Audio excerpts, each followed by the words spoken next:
3, 2, 1. Good morning, my people. Actually, not good morning. Good evening. I'm hanging out with my roommate Henry. We're the Shrew Dudes. We're back for our Tuesday News Day, and we got some good stories for you today. The little end of the world has just happened in Congress.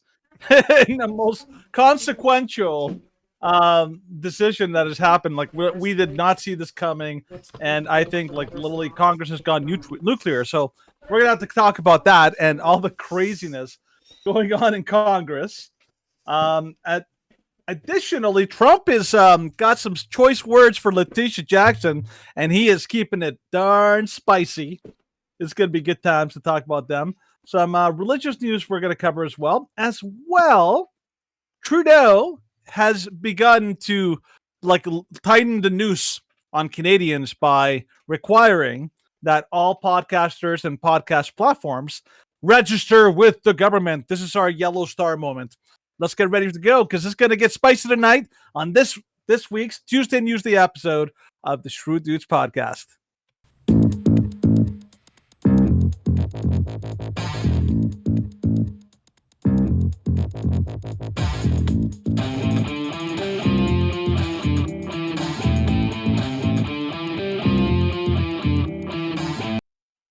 Alrighty, we are back for another Tuesday News Day.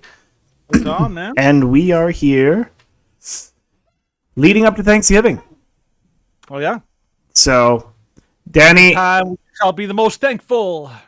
Yes. And the most worrisome. That's right. It's literally the end of the world as we know it, and I feel fine. Okay. Wasn't asking, but sure. Really. Oh, I'm quoting the song. Come on, you gotta get in there. Those poor microphones, they just never get any love. I know. Terrible. Little tad over dramatic. A little tad so, over dramatic. Yeah.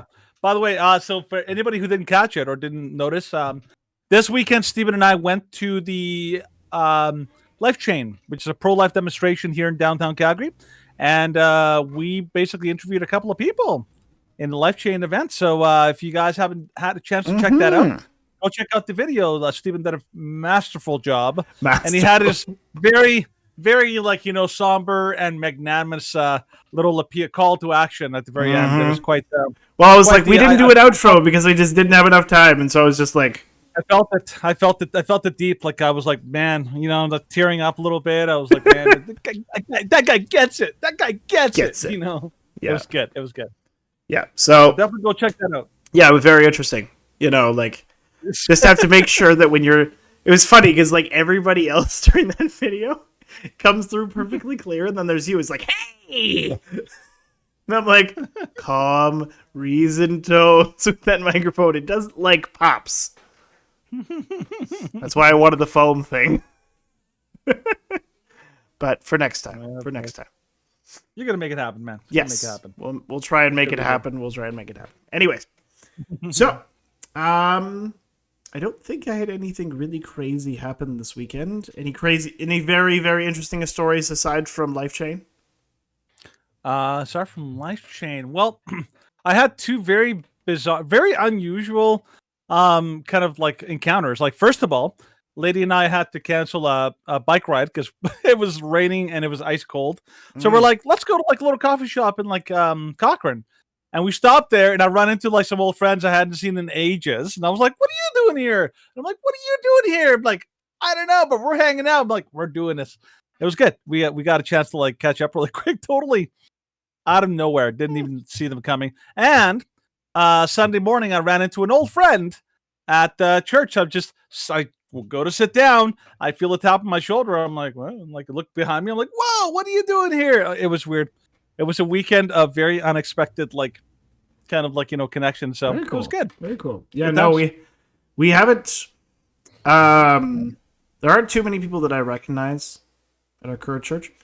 It was kind of funny. My mom was like, she's like, a whole bunch of people are telling me about this guy that's coming to speak tonight, and I really would like to go see him, but I just don't have the time, and I got to watch over Opa and Tori's sleeping over, and I'm like, it's fine. She's like, yeah, I don't remember his name, and I'm like, James Lindsay, and she's like, yeah, that guy. And I'm like, don't worry, Gotta love Mom. James. It's okay. Gotta love James. Like, That was it'll tonight, probably right? be, yeah, that was tonight. Yeah. So, but like, it was very difficult to figure out like where it was going to be held Mhm. because they changed locations like 4 times. Because like 3 of the 4 venues that they had potentially lined up all canceled. Okay. It was like you canceled, then you canceled, then you canceled. Then now I think now it's at like the Glenmore Inn and Convention Center. Mhm. But still, it's like this tells you something about some people don't want to hear what he has to say, and it's gonna probably have the same thing that's gonna happen in November for Benny. So that'll be an Ben interesting Shapiro, for Ben man. Shapiro It's gonna be coming in November. interesting. We're gonna have to definitely like have a good discussion about how we're gonna do interviews for Ben Shapiro.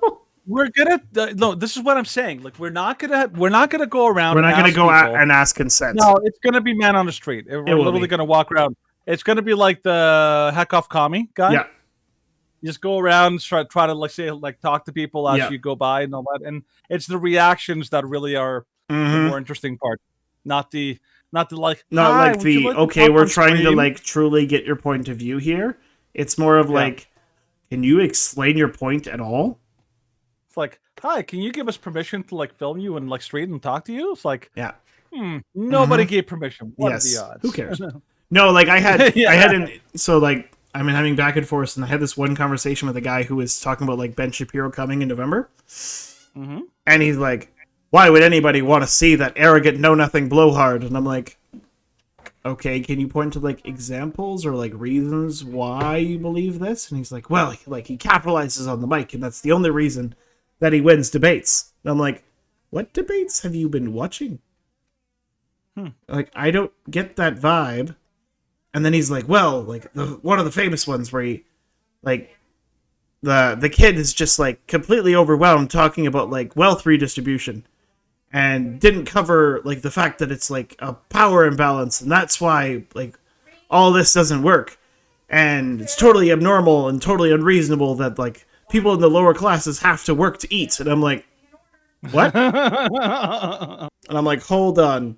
You think That person people does- shouldn't have to work to eat? And he's like, it wouldn't That take that person- much work to like provide for the lower classes. And I'm like, no. Almost everybody on like the low to high middle class, if they do not work for 2 months, they don't eat. Like, this isn't something that's only attributable to the lowest income brackets. It's only forced benevolence. You know, I mean, that's the most like loving thing to do. Like Yeah, forced and I'm benevolence. like, wealth just redistribution doesn't work because it's based on the idea that humanity is basically good, and that those who are in the lower income brackets will be basically good when dealing with those of higher income brackets, which is nonsense, and it's never happened in human history. It's just resulted in mass death. So that was one of my conversations over the weekend, and then I had one conversation yesterday, and I was just laughing at this lady. Yeah. Well, okay, I will read out our back and forth because it was just like I looked at it and I'm like, I don't know how you can be this daft, woman. I'll find it in just a second here. Okay. I will say this though. You were giving me a hard time on the weekend for like having long rambling like talks about like my day and all that. And I'm like, I wonder if he remembers that and like what he's doing now. It's like you're a little bit of syndrome in you, a little bit of syndrome. Yeah, and so like there was this original post and it was like, oh yeah, like why aren't people wearing masks in general like society? And I'm like, masks are proven not to work. It encourages a culture of fear and isolation. She's like, that's simply not true. Please provide the links to the scientific peer-reviewed documentation that supports your claim. You're simply screaming it doesn't work isn't proof. And I'm like, seriously? Okay. 170 studies on masks being ineffective from Brownstone. Other sources and scholarly articles about the inefficacy and harms of masks that we put together for our own podcast. And then I like put the resource. And then she's like, imagine thinking that Brownstone is legit. That's akin to calling Rebel News journalism. I'm talking about fully peer-reviewed from a legitimate source. And I'm like, of which all of their 170 sources are. You're utilizing the genetic fallacy, which reveals your inherent bias. You've been shown the data and peer-reviewed studies, and you have ignored them. You cannot say the data is on your side. And then she keeps going on. And she's like, who funds Brownstone? Gosh, I wonder. And I'm like, ma'am, for those who are following this back and forth, who might be inclined to believe you, this is what the Brownstone article looks like. And it's basically just like, study, this is what it says. Study, link, this is what it says. Mm-hmm. They don't cite themselves as their own example. And she's like, come on, open up those thoughts. Bruh, everybody know that Brownstone is basically a rinse, wash, repeat regurgitation of the GBD. Of the GBD? I think she was... I'm not exactly know what she was trying to get at there. So... Yep. What's going on? They always seem to have the exact same tactics, like every single time. Mm-hmm. Every time they go, they always attack this way and the same. Yep. Unbelievable. And so I was like, have you read the studies? She's like, yep, I've gone through all of these links. And I'm like, in the past 2 minutes since I posted? Really?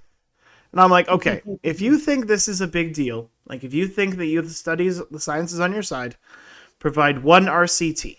There are many RCTs in the studies that I have listed.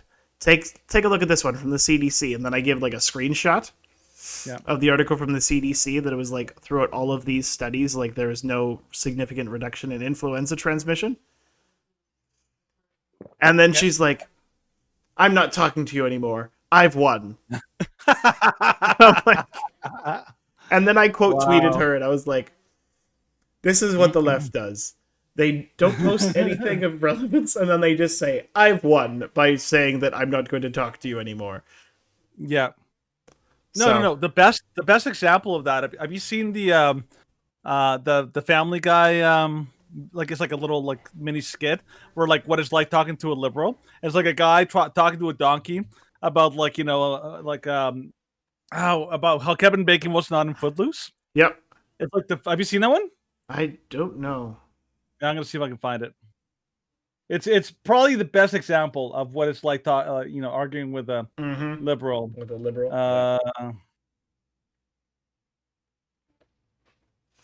See here. Yeah, I'll give you a couple of seconds to find it, and then we should probably start talking about the stories because we've already been for 15 minutes. Why? I wonder why that is. I was talking about podcast content. So it's not my fault. Okay, I got it. Okay. Gonna post it on the chat so you can see it. Okay, sure. Bam. Okay. It's like short. Sorry. 22 seconds. Okay. So by the way, if anybody wonders what the reference here is this is what it's like trying to debate a liberal. And I'm like, when I watched this, I was like, oh my gosh. So true. All right, let's Just watch. what it feels like. All right. Sorry, Kevin Bacon wasn't in Footloose. What? Of course he was. Of No, he wasn't. You lose. course he was. He was the star. Nope, you're wrong. Look it up. I don't have to look it up. It's common knowledge. He was on the cover of People magazine when the movie. Everyone knows Kevin Bacon was a star of Footloose. It was a huge movie. He was the lead. No. Yep. That's what it's like. Very Talking true. like trying to argue with the liberal. it's like, so real. Nope. Nuh-uh. Like it's like the The fallacy. Naham fellas. Yeah. Here's a source with like 170 links to peer-reviewed studies. It's like, nope, that source doesn't count. Doesn't count. Like, why? It's like because I don't like it. That's why. I mean, I don't know if you remember like last Thursday. Yeah, it was the exact same thing. I had that one guy, and I basically tried to demonstrate how dumb their approach was. Yeah. Like while you were trying to quote facts and figures with like fools. Yeah, I know. But the basic thing was, I said show me one source that proves your side, and he posts like an NPR article, and I'm like, nope, NPR is just pure propaganda. I reject it. And he's like, are you serious right now? You think NPR is propaganda? I'm like, yeah, just because I say so. I'm like that's like no. Well, yes, but no, discounting it just because you say like yeah. There's a difference. It'd be like, well, I do, but that's a fallacy to just discount it because of why my personal relationship, my personal opinion on the source. Yes. It's like I've tried not to, like, generally when people cite things from like the New York Times or from Washington Post, and I'm like, okay, I generally disagree with the Washington Post, but I'll still read the article. And then I will also see if I can find any articles which counter it, to provide a different story, because Washington Post and the New York Times and all these kind of left-wing sources are well known to fabricate information and to fabricate stories to try and push a very specific narrative. They have a reputation, which is what happens, right? I think the problem is that, like, okay, so with with all of these fallacies, is that I've noticed that the left, what they do now is they basically always want to force you, be like, prove what you're saying, and then they never follow up with the exact same burden of proof, right? Like they always want you to prove your side, but they never hold themselves accountable for providing it. So I think in that case, using the Jesus tactic, of saying, you know what, I'll answer that question as long as you can answer this one first. Yep. No, them, I was like, I'll grant your premise. I will grant your premise that masks work if you provide me one RCT that says they do. And then every single time she's like, I don't have to. You're proving my points. And I'm like, what? I think you have no idea what. That was her response for everything past, like when she said, like, I've won. I don't need to engage anymore. And I'm like, okay, like, I'll concede if you do this. And she's like, you're proving my points. And I'm like, I don't think proving your point is me asking you for a source and you saying no.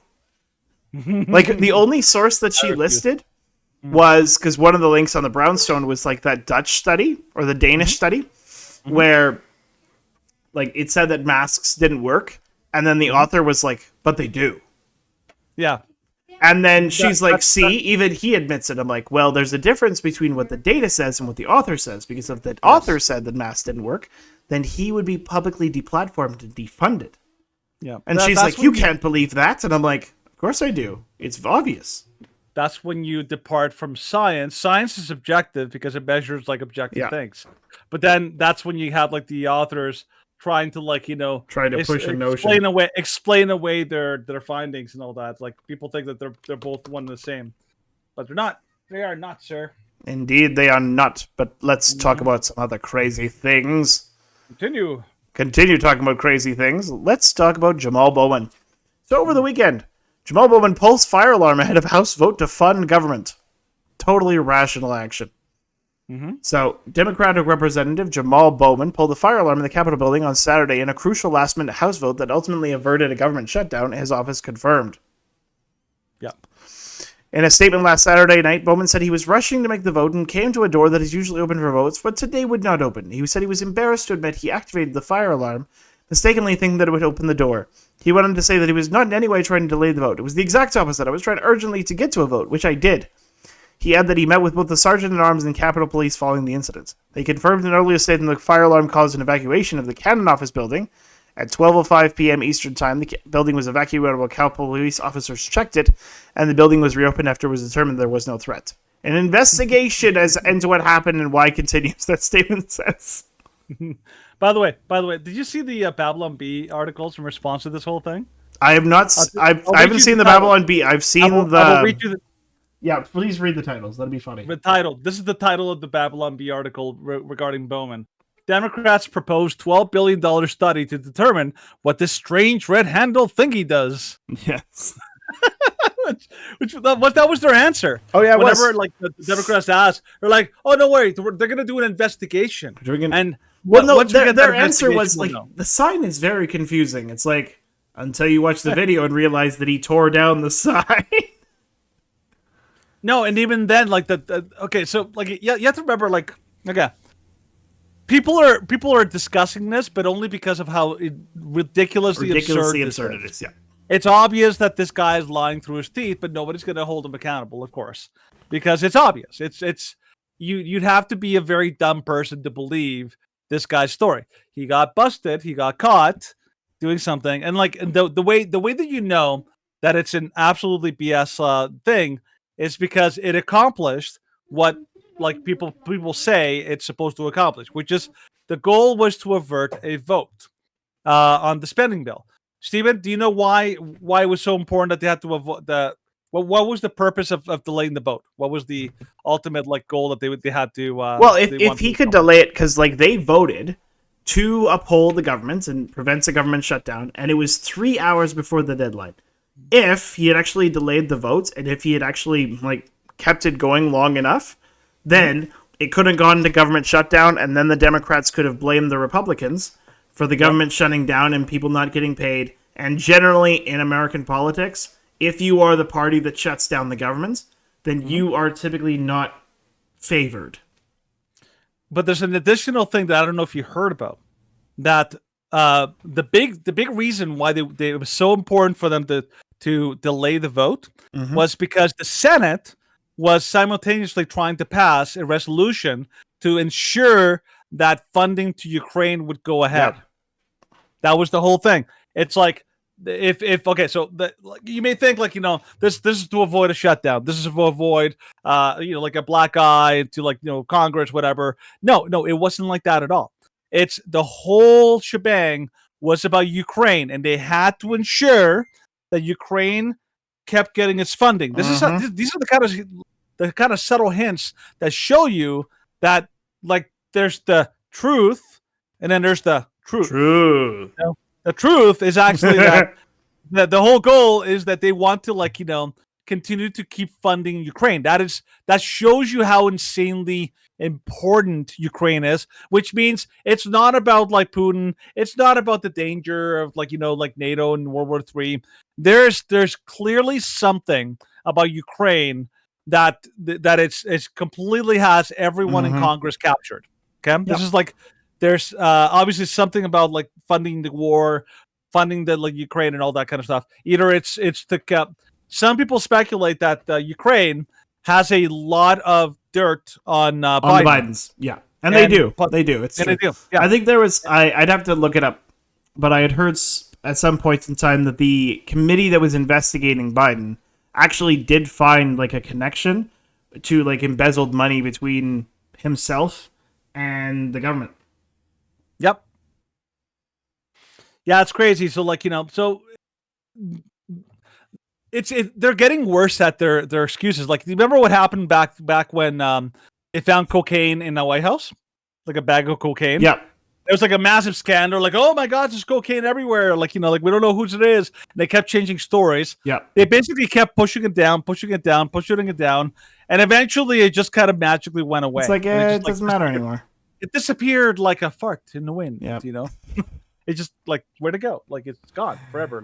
That's how they do it. They, instead of having to face and actually have to excuse their actions in the moment, they create the illusion of accountability by having investigations. Yes. And then way down the line, once people have already forgotten it and now new things are happening, then it just kind of vanishes and people forget about it. So this guy's an absolute liar. He's everything bad about this country. By the way, the Babylon Bee also came up with another article called, and this is about McCarthy, and the title is "Panicked McCarthy Looks for Fire Alarm." Yep. Which I thought was really good. I was like, yeah, Babylon Bee gets it. Babylon Bee did get it. The video for Freedom Tunes about it was also pretty good. Oh, I'll have to check it out. Yeah, because it's Jamal Bowen. He looks at the fire alarm. He looks at the door to he looks at the bar to push open the door. Yeah. He just looks at the two. Then he starts sweating profusely.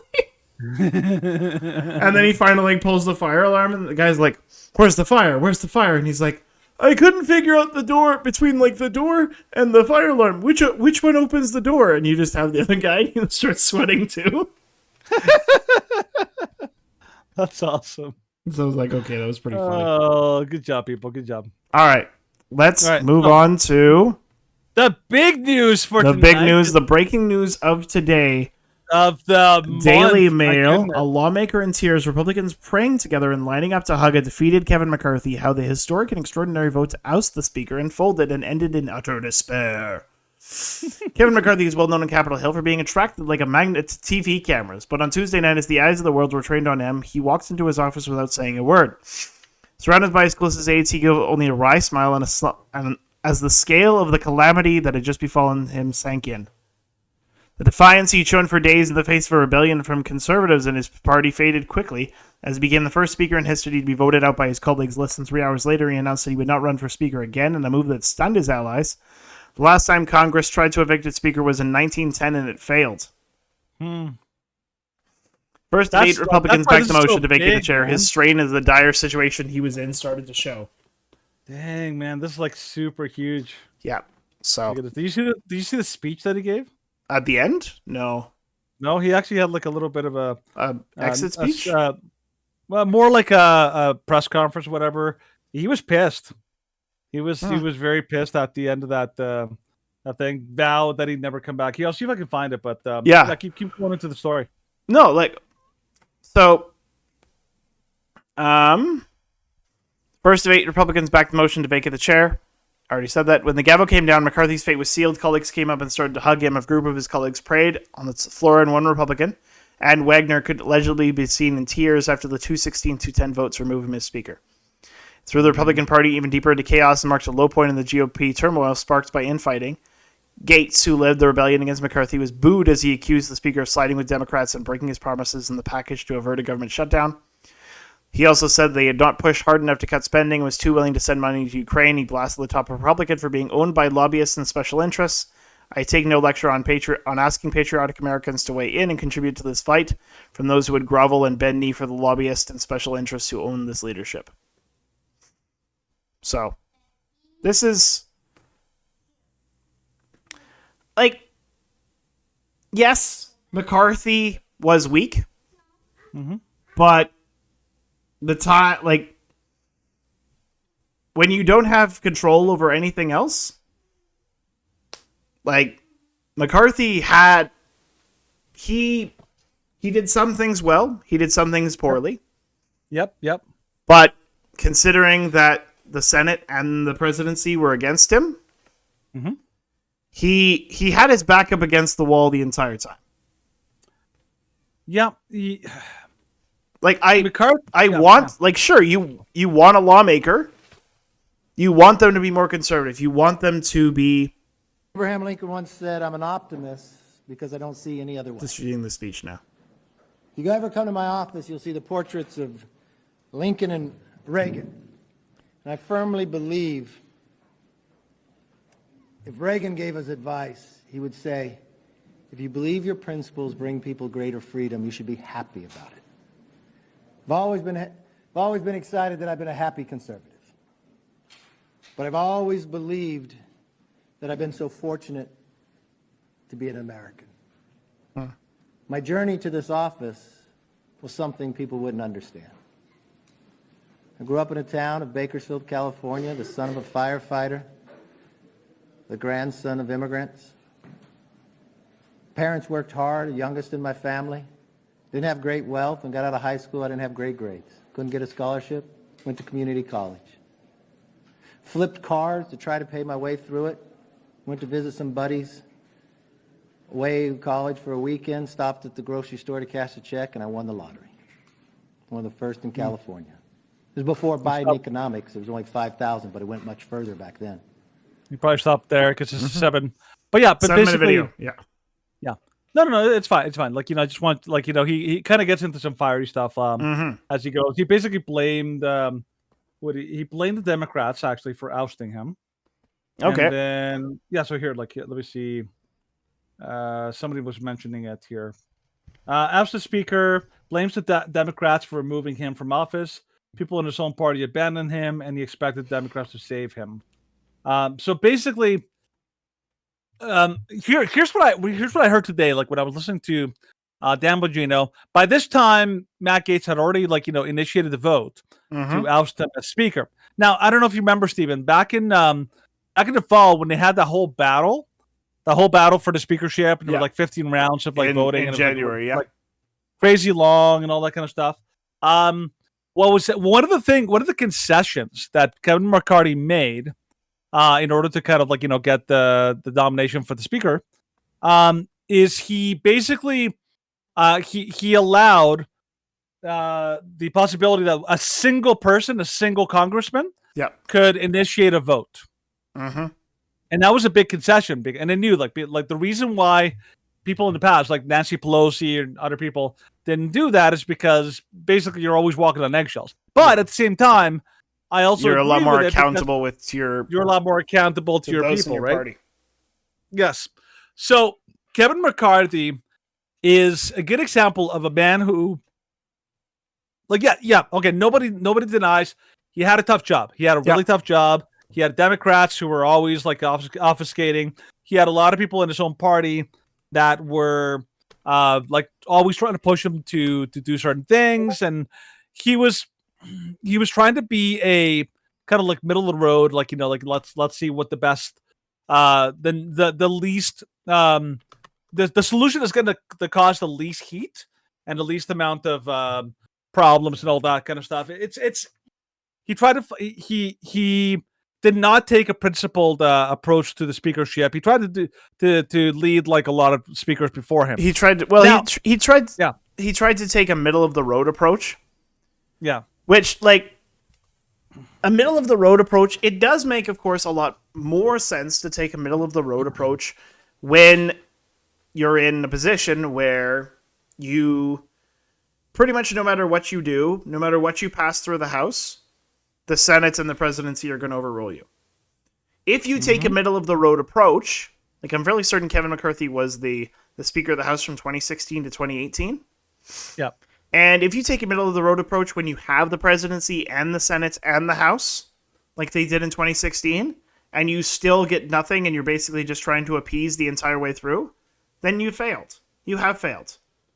So, like, I excuse his kind of, okay, we want to try and appease both sides as Speaker of the House in his actions since January to today, much more than I did, what was it, 7 years ago? Because he had the opportunity, they had the ability to take serious action to actually change America for the better and pass some actually good bills. And they're just like, well, we're just going to kind of like mosey on and we're going to continue and we're not going to change the course too much. And it's like, no, the Democrats laid some significant plans and Obama basically ruled by executive order. And you have allowed these things to go and you couldn't even overrule and kind of get rid of Medicare. And the problem here is that okay, so whatever your thoughts are on McCarthy, the big problem here is who is he going to be replaced with? Remember, like in the American Revolution, one of the big talking points was like, you know, we don't want to trade a tyrant abroad for a tyrant at home. And so the real question is like, who's going to take the helm now? And that person could be like 10 times worse than McCarthy. Like, I'll give you an example. Right, one of the interviews that happened after this whole thing was Hakeem Jeffries, which is the leader of the Democrats, and what he said was, here's what it said. He has a message for Speaker Kevin McCarthy and House Republicans. He wants them to make a clean break from the MAGA extremists within the House GOP and work with the Democrats to move the country forward. In other words, what is their messaging? That their messaging is, the reason Kevin McCarthy is gone is because he worked with extremists. There's the language, like that the right is dangerous, the right wing conservatives are dangerous, that they're extreme, that they're lunatic, all this kind of stuff, which is actually like the best projection because Democrats are the party of lunatics. They're the party of the people who are trying to trans the kids, trying to do all these other things. Yeah, trans kids doing all sorts of crazy, like, you know, aggressive, like lawfare, all that kind of stuff. So I don't know. I don't know if there was a really viable alternative like waiting in the wings. And so removing McCarthy, like it may have the same kind of like, you know, outcome as like what happened in Iraq when you removed Saddam Hussein. Because like Saddam Hussein was a terrible man. Yep. But when you got rid of him, you created like a power vacuum, and suddenly like all these like terrible, horrible individuals elements came to the forefront. Well, that's one of the reasons why ISIS came about. Yes. Because of the power vacuum that was created after Saddam Hussein was removed. So, strategy-wise, I'm not sure if this was the best bet. Well, and especially like because Gates brought this forward because he's like, like McCarthy made a secret backroom deal to get this government shutdown averted by making this like deal for Ukraine, and it's like, okay, but like another bill went forth that Matt Gaetz declined. that would not have given money to Ukraine. Like, I understand what Gates is pushing for, in that you should be trying to avoid as much as possible about like avoiding these omnibus spending bills where you're trying to like have single focus. And like Tim Pool has been talking about this for quite a while in the past few weeks about like, we want to focus on this spending deal and this spending deal and this spending deal. And we're going to focus on individual sections. And I like that, but it's not something that you can pass when the Senate and the presidency are against you. If you have the Senate and the presidency, then go for it. Then yes, get rid of the omnibus spending bills. And it's like, all right, well, we're going to fund the government. We're going to fund the military. We're going to fund this. We're going to fund that. We're going to fund this. And yeah, vote on it. But if you do not have the votes, you don't have the votes. There's one message that resounds very clearly above all else through this. And it's just win, baby. Just win. Because if you don't like the way that Kevin McCarthy is ruling the speakership, if you don't like the way that the country is going, then you need to win elections. And like, yes, issues abound, but winning is winning. And unless you can actually like go into them and go into elections and be like, okay, well, yes, we're going to have this massive number. Like, we have to stop this like GOP infighting. And we have to have a unified message going into 2024. At least, like, the Americans, we're Canadians, so it's very difficult to absolutely, like, 100% say. But you have to have a unified message saying that we want a unified Republican Party. Otherwise, this is going to continue, and then we're just going to have more speakers that are ousted because you're not going to have somebody who kind of goes along with the flow. Yeah. This is pretty crazy. I didn't realize, maybe you said it, but I didn't catch it. This is like the first speaker ever to be ousted by his own colleagues. Like, that's crazy. I didn't actually know that was like that had never been done before. Yeah. Wow, I thought massively historical. Like, kind of thing to happen to him. Like, so he's going to go down his history as maybe potentially only, but definitely the first ever House Speaker to be basically ousted by his own party. Like, holy smokes, that's insane. Okay. Just answering a question on the chat from Platinum Sold. Are you, Platinum Sold, are you advocating for more spending to go to Ukraine? Like, I noticed the Ukrainian symbol on your message. Because, like, we're Canadian, and there is no way that we are going to advocate for more spending for Ukraine. Absolutely no way. Yeah, like, okay, so the best way I can describe the approach is like, I reject the simplistic answers that a lot of people give. The simplistic answers are a version of Russia bad, Ukraine good, send money. Like, it's too simplistic. First of all, we know for a fact that we're not able to keep track of where the money's going. That's for sure. So there's no accountability of where the money is going, where it's being spent, any of that kind of stuff. We know that Ukraine is insanely corrupt. That's not a secret. That's an openly known fact that before the war ever started, Ukraine was considered to be like, what was it? Was it like the worst country, Stephen? Like the most corrupt country? It was amongst the top 10. It was among the top 10 most corrupt countries on the world. So you have to remember, like, while we could all agree, like, sure, like Russia taking an imperial, like, like an aggressive action against Ukraine is bad. We're not like, this isn't as simple of like good guys versus bad guys. Like, this is like bad guys versus bad guys, and the bad guys in Ukraine are kind of have a little bit more of a moral stake because they're on defense and they got invaded by a stronger force. So I mean, you could make that case. Additionally, you have to remember that when you fund foreign countries, this money has to come from somewhere. It's either being printed or it's being reallocated from places locally, and as a result, you're not able to take care of. Like, so Stephen has a family. Okay, he has a duty to take care of his family. He has like 4 kids and a wife, and like all this kind of stuff, right?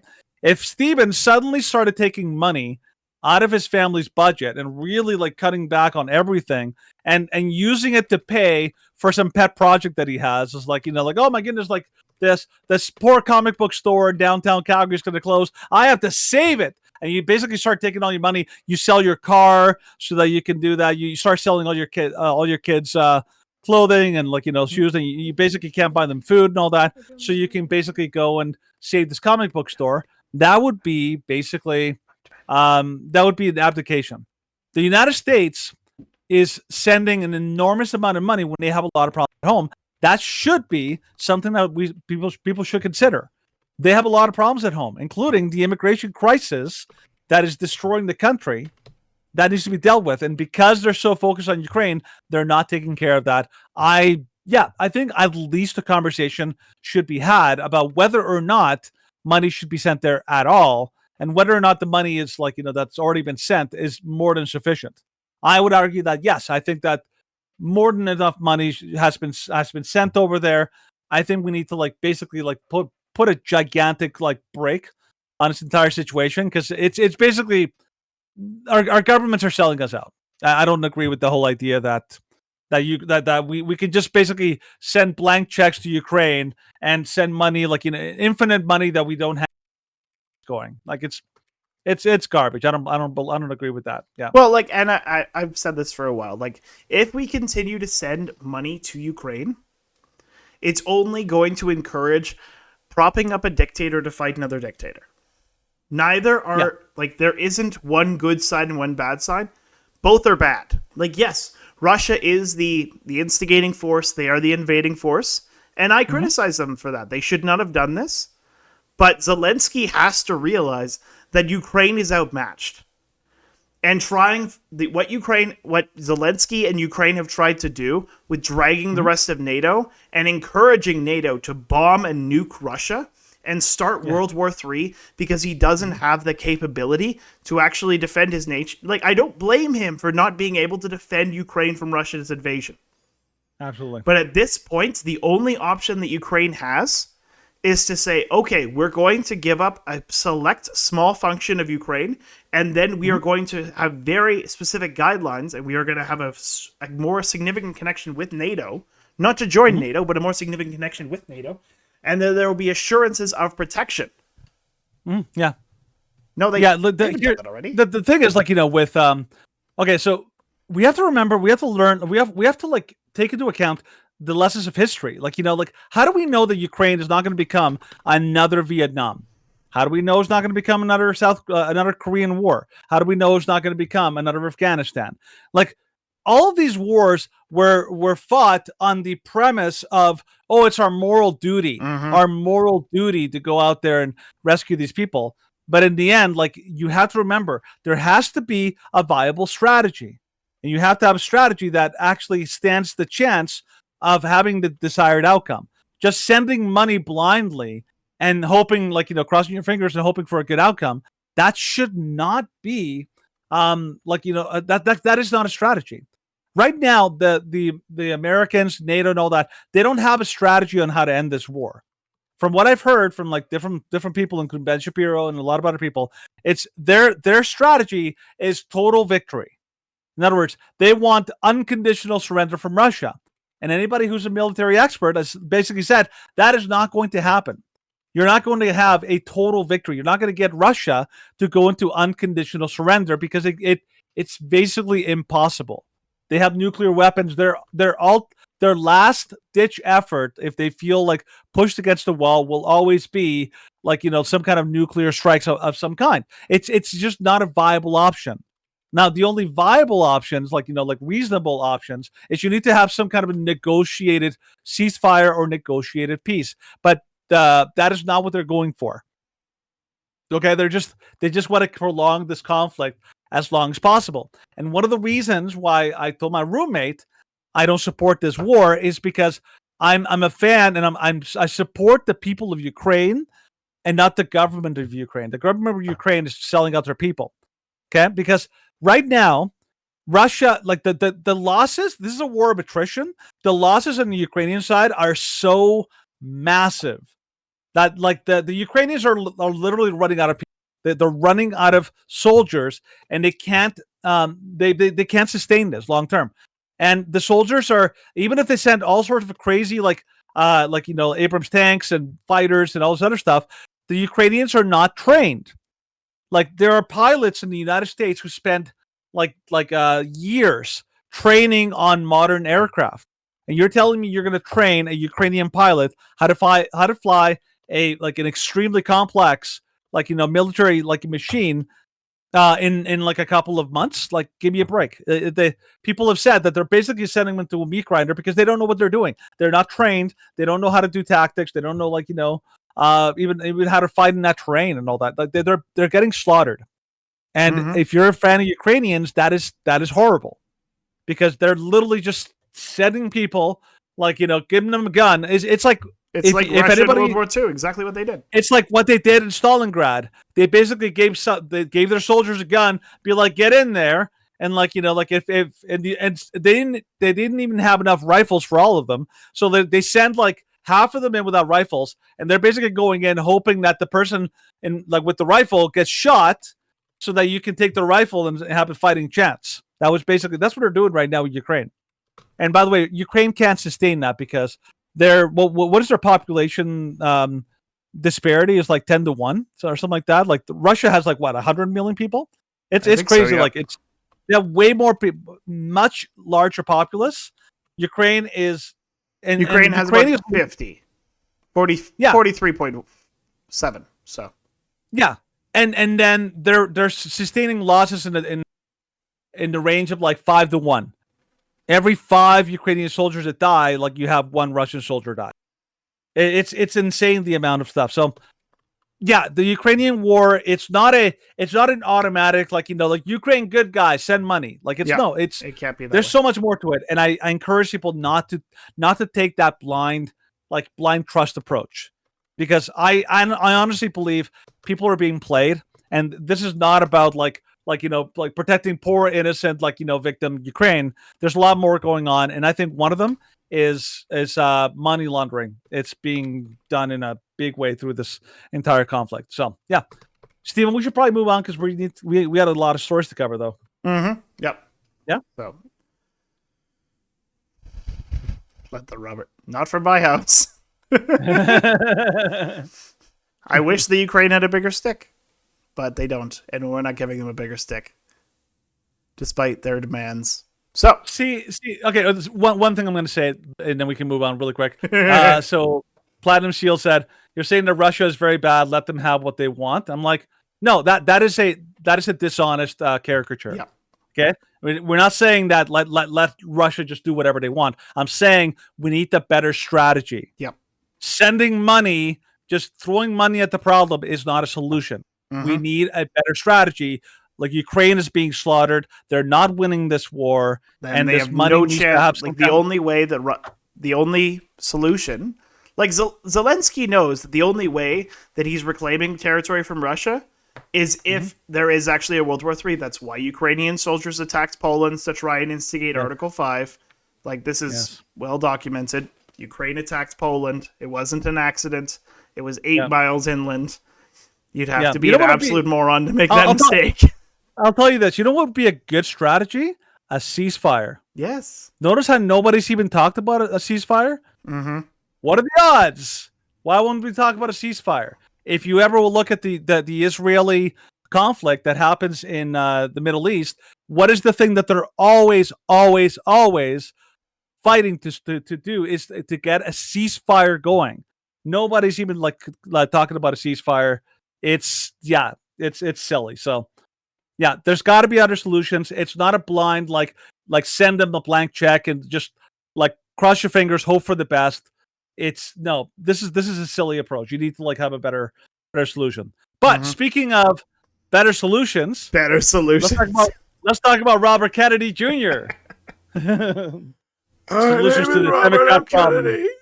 Yeah, the poor guy, hey? His voice, I'm just like, oh man, you sound so sick all the time. I don't know what happened to his voice. I feel bad for him. Yeah. So Robert F. Kennedy Jr. planning to announce independent run. 2024 presidential candidate Robert F. Kennedy Jr. plans to announce he will run as an independent October 9th in Pennsylvania.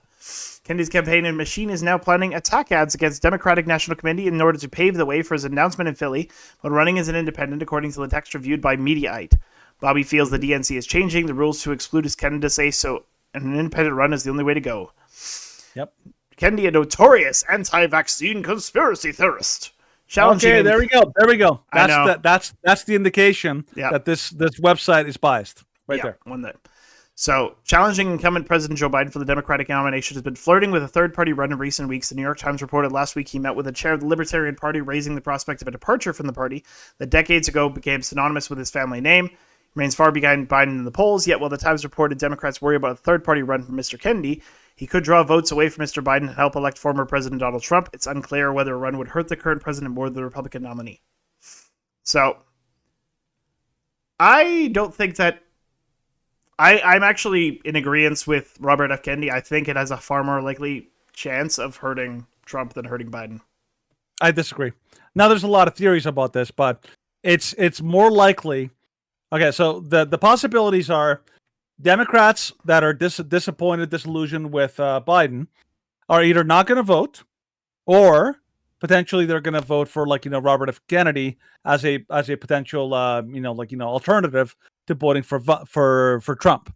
Okay, the chances that Trump or the Republican voters are going to vote for Robert F. Kennedy, I think, is very low. I think it's going to be much heavier weighted on the Democrat side than the Republican side. Even the Democrats admit that this is a real threat. You know how I know that? Because in 2020, among the many problems, and there were problems that existed with that election, one of the things that we noticed when we were looking into it is that there were some very suspicious looking or very suspicious efforts to try to disqualify a lot of third-party candidates in a lot of key states. Wisconsin, for example, was very famous because they disqualified Kanye West. Yep.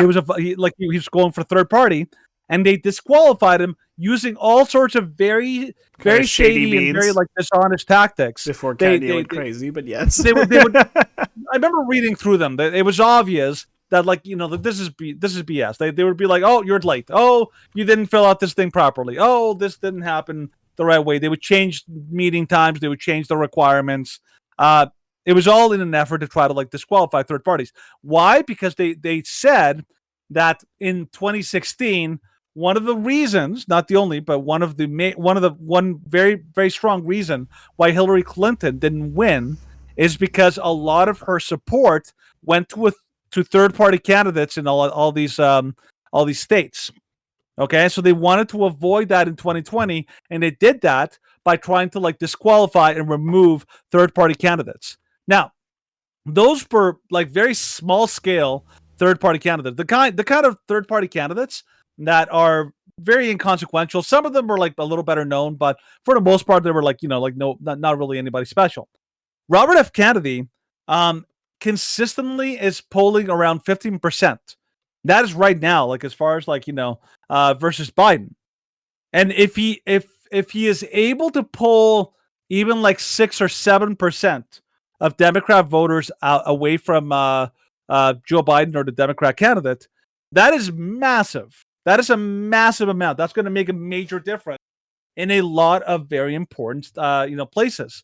And add on top of that the fact that a lot of Black and Hispanic voters are starting to turn on Biden and on the Democrats.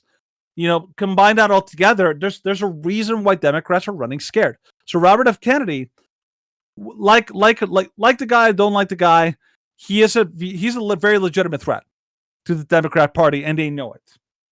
And the sad thing is they can't do anything about it because unlike Bernie Sanders, who was a very dangerous internal threat, but they could change the rules to exclude him from the ballot. They can't do that with Robert F. Kennedy. If he runs independent, he's going to basically siphon a lot of votes, as well as what was the other guy, Stephen? There's a Black professor, Malcolm something. I forget his name. Another major player in the Democrat movement as well. He's going to siphon off a lot of voters there too. I don't know what's going on. Cornwall, I believe his name is. Okay. I'm not sure. I think that's his name. Cornell West. Cornell. Yes. Cornell West. That's it. I was close. So there are some very serious threats for the Democrats that they're going to have to contend with. So we'll see. It's going to be interesting. It's going to be very interesting to see what happens.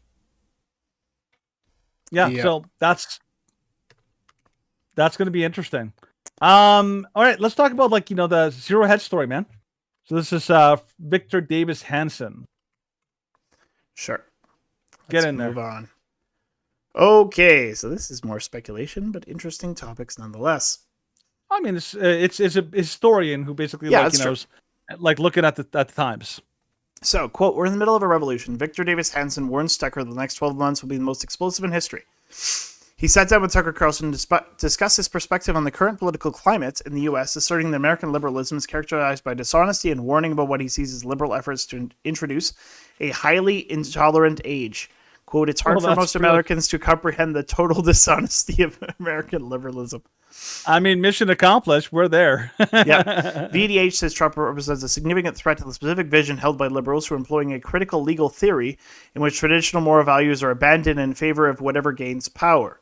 Liberals are now telling us they plan to protect American democracy, and that's the clearest possible sign they intend to end it.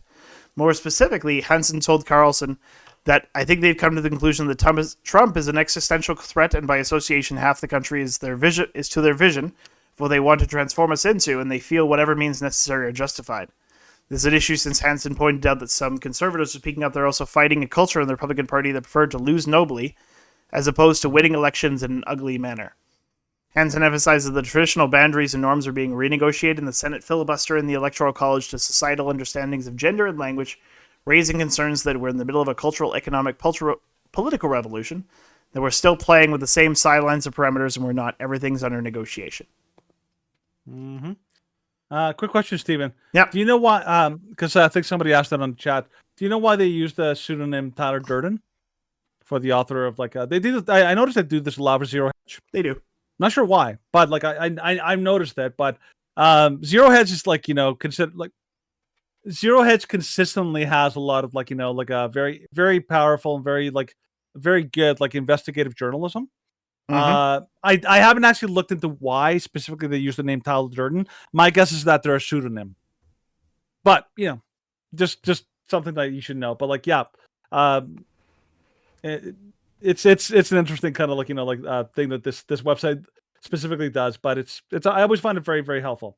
Mm-hmm. But yeah, what do you think about what the historian said, man? Well, it's clear that there is a very obvious attempt to change the rules. Daddy. Hold on 1 second, buddy. There is an obvious attempt to change the rules about how the systems of justice and democracy work. If we're willing to say it's okay, well, if you oppose the way that the system works, even if you aren't breaking any rules or breaking any laws, then you are... We wake up early, the house will grow. What?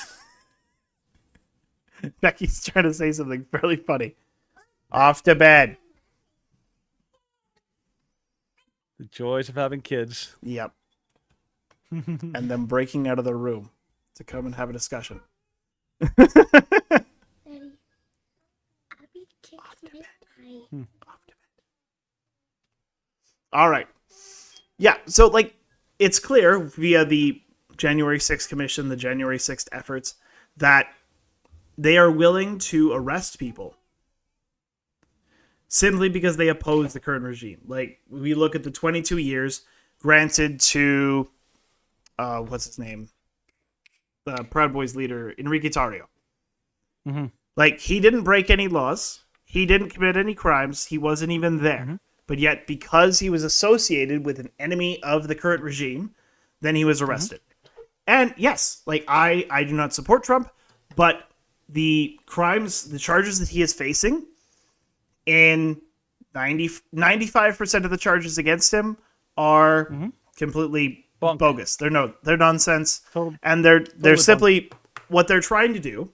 And it's fairly clear that what they're trying to do, they're not even trying to hide it. Well, they're trying to have it so that Trump is punished, but they know that if they attack him in the primary, that he will have a massive boost in his polling, that he'll likely win the primary, and then they're going to be set up to, the timing is going to be so they're going to convict him right around the time of the general, and there will not be enough time to overturn it or appeal it in court before the election. Mm-hmm. In other words, they're going to cheat. Yes, like they will cheat. It's election Unfortunately, interference. it is election interference. Unfortunately, Yeah, totally there's no way before the next election that things can change. Mm-hmm. So no, but so a lot of these things, like, you know, they're people say, like, you know, like Trump caused all these problems. Trump is the one that caused all the problems that happened in 2016. Like, you know, oh, we're divided and broken up and everything's like falling apart because of Trump. And I'm just like, no, here's what really happened. The people who were in charge, like, there's like uniparty, like, you know, conglomerate, like, a people who are basically like wielding control, and they had a plan, they had a strategy, they had exactly what they wanted to do. They knew what it was. The plan was Hillary Clinton was going to be the person that was going to take the next steps of basically the cultural revolution. Regime. Like these, yep. The regime had a plan of what they were going to do, and Hillary Clinton was part of that plan. Trump totally shocked everyone and came in and totally won when he wasn't supposed to. And that threw everybody off. Now, it's not just that a Republican won. It's that a Republican that was not part of the swamp, that was not part of the uniparty, a Republican who actually wanted to get things done in a way that was more for the people and not for those not for the elites in power. And that's why they freaked out. They went nuts. But like you see, Trump tried to undo all the damage that they did. He opened up oil. You know, like he allowed America to become oil independent. He reversed. He tried to bring manufacturing back to America. He made tax cuts. All of these things are counter to the strategies and the aims of the people who are basically trying to push the new world order, like, you know, approach to everything. So of course, he's threatening the machine. He's threatening it. He's showing people that they don't have to live like servants, like serfs. And of course, he had to be destroyed because of it. So it's a calculated, like, I love when people say it's a controlled demolition. Okay, that's what's going on with right now. A lot of people right now have this view. If only, like, you know what, let's get rid of Trump and let's just like get rid of all the people that are like rocking the boat. We just want to be left alone. If we just like leave them alone, then they'll leave us alone. But that is the biggest lie. That's what so many people have said. They're not going to leave you alone, because that's not what's going on. They're not just like upset because you rocked the boat or you shook up the system. They're upset because they can't get what they want. And if you take away the people that are actually trying to fight to stop this cultural revolution, then they're just going to keep coming at you. And that's the thing that most people don't realize. Yes, they're sick of the division. Yes, they're sick of all the fighting and all the craziness. But they don't realize that the people who are pushing this stuff on the left, they're not going to stop. Mm-hmm. And removing Trump and removing all the MAGA conservatives is only going to give them more power to basically take over at their whims. Mm-hmm. So it's not going to stop anything. If you want to see a little prediction of what that looks like, look at Canada, where we have zero recourse against a government that is basically running amok and has no checks and balances. That's Canada. We'll talk about that a little later. Yeah, we will. All right, let's continue on. Let's go on to the Trump trial. The court case. Civil case. The civil case. So Trump delivers fiery remarks before heading into courtroom on day 2 of Letitia James' show trial. So President Trump on Tuesday delivered brief remarks to the press before he entered the courtroom, blasted New York Attorney General Letitia James as a fraud. The trial is a rigged trial. It's a fraudulent trial. She's a fraud, and we have to expose her as that. Trump lashed out at Judge and Goron's principal law clerk, Allison Greenfield, for posing for a photo with far-left radical Senator Chuck Schumer. You saw what was just put out about Schumer and the principal clerk. That's disgraceful, he said, as to a photo of Goron's principal law clerk, Allison Greenfield, standing next to a smiling Chuck Schumer. So, it's like, this one's kind of bogus. And this is... Like, there's very little... What, do I know what happened? Like, what actually happened today? Like, what was the big revelation that happened today? They have to drop 80% of the case. You know why? No. Because Letitia James kind of, she screwed up. and she did not do the proper screening on these accusations. And Oh. the judge is a very Trump lucked out. Then. obvious, like anti-Trump, like like he's got serious Trump Ranger syndrome. But the judge himself had to basically be like, yeah, you kind of screwed up, and we kind of have to like drop like 80% of this because 80% of the things you're throwing at him have passed the statute of limitations. Mm-hmm. And so that was a big embarrassing moment for Letitia James, such that even Trump, when he was making statements about the judge and what happened in court today, he even said like, I have to give credit where credit is due today. The judge, you did all right. Like I was like, wow. Like Trump's even giving the judge like some kudos, some props, because like the judge was kind of stuck. Letitia James had a little egg on her face, and she's stuck because now they have like less to go after him for. Well, like I'll admit that this is exceptionally lucky for Trump that they have to drop half the trial, considering that like one of the key lawyers that he hired screwed the pooch hard. Hi, Daddy. Okay, off to bed. I'm gonna lock you in. Enough of you two running around. It's almost 10 o'clock. So Trump is getting a jury trial in his $250 million civil fraud suit against him by the New York Attorney General James because one of his lawyers overlooked submitting the routine request, checking boxes on the form for two people. So in court, the judge said nobody asked for a jury trial because Trump's lawyers just didn't put it in. They didn't request it. I'm like, what? I'm a little suspect on that. You have to remember, these people have no problem lying. I would not be surprised if that was a little bit of a bending of what actually happened. Sometimes in these court cases, there's some shady like dealings going on. And I'll admit, but even like if this is like, I'm not saying that that's wrong. I'm just saying I'm a little skeptical about that. Yeah, I'm having a tough time taking that at face value. That's all I'm saying. Like, I think I'd have to look it up and do a little bit, but like from what I've been hearing, Trump was like, "Why isn't this a jury trial?" And they're like, "Because your lawyers didn't submit it." And he was like, "What?" He's like, "Oh, yep, that sucks for you," but it's kind of the way things are going for Trump legally. There's a lot of things that are going the wrong way for him legally. You have to remember too, like what is it? Take a lot of like that. Well, just one thing.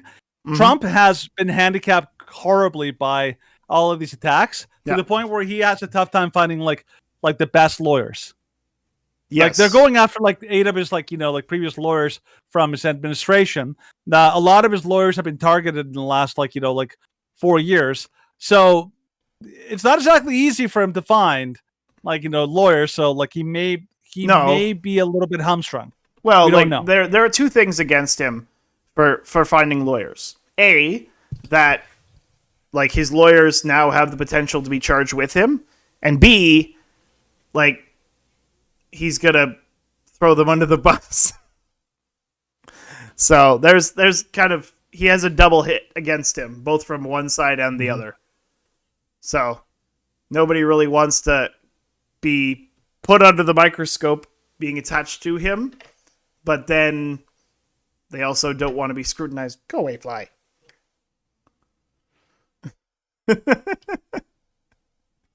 Flies are like, what? It's a fly that keeps walking in front of my camera. I know. I keep seeing it. Yeah. It keeps like, coming up there. Like it really likes the camera because it's warm. Apparently. That's my guess. So anyways, right. The civil case in this is by far the most like ridiculous case. The fact that the judge like basically like unilaterally decided, oh, your Mar-a-Lago house. That is so patently absurd that even like reasonable people like just look at that and be like, you're an idiot. Like that nobody can even make a reasonable case for that property to be just like 18 million for a property like that. It's not even close. Anyways, it's an absurd trial. Like we're following it, but it's looking like they're just getting really desperate and throwing anything at the wall, hoping it sticks. So we'll see. Yeah, we'll see. Yeah, but now let's move on to religious issues. So something that I didn't think we were going to be talking about at the start of the day: women LGBTQ+ advocates aim to press issues in unusual Catholic synod. So Catholics from around the world are meeting in Rome looking to the future of the church. But this synod has some folks not usually seen at these kinds of official gatherings now participating in the voting. It's the first for a church with 2,000 years of history. On Wednesday, Pope Francis opens the Synod of Bishops. Only this time, lay people, including women, are being allowed to vote on recommendations to the Pope. There are 700 million Catholic women around the world, and it's time the church actually listened to them, says Kate McElwee, executive director of the Women's Ordination Conference. The Synod in Rome has been described as a kind of workshop. Some 365 Roman Catholics from around the world are gathering, though about three-quarters will still be bishops. Among the topics discussed, a greater role for women in the church, better inclusion of LGBTQ plus Catholics. So that is why, to change the church and the synod is focused in both. You need to change the culture and mindset. It's about the attitude. Education is not easy, said Sister Natalie Beckert, Undersecretary for the Synod on Synodality Americans. By the way, LGBT plus Q plus Catholics. That's basically like it's an oxymoron. That's a complete that's an imaginary concept. It's like like polka dotted unicorns. Exist. They don't exist. You can't it's very simple, and I'll put it super simple because people always like to push up on this point. You cannot be a Christian and live in unrepentance. You cannot be a Christian and live in defiance of God. Like your whole life. It doesn't happen. Okay? Anybody who says, "Oh, I'm LGBTQ plus and I'm a Christian," they're lying. They believe they've convinced themselves they're completely self-deluded, but they are completely at odds with everything that God has said about sexual ethics. So they don't exist. But what they're doing, one of my favorite preachers, Vodi Bakum, he did a great thing. There's two things that the secular world, including the rainbow mafia, want to do with Christianity. They either want Christianity to compromise, or they want them to disappear. They want to crush them, or they want to compromise them. That's the only two options that they want the church to have, which is why they're going after the churches, particularly the Catholic Church, because if there was going to be a pope that was going to give them any kind of leeway, it's Pope Francis, because he is a full-on, even Catholics I know don't like him. Well, the people that he is inviting to this synod are he's inviting Father James Martin, which that guy should have been excommunicated. He should have been excommunicated a long time ago.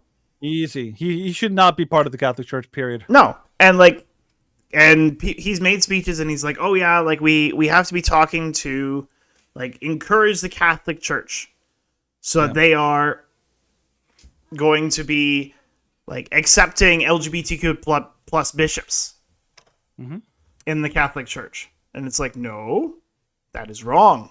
That is completely antithetical.